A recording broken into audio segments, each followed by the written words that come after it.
అసలెందుకే ఆ అమృతమే అనురాగముతో నువ్వు నవ్వితే రతి సుందరిలా దరి చేరితే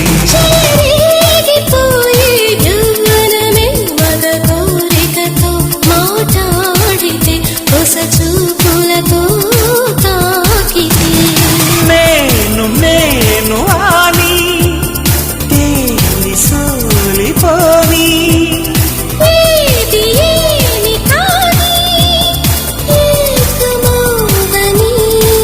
రామరి నా చెలి ఓ ప్రేమ హృదయం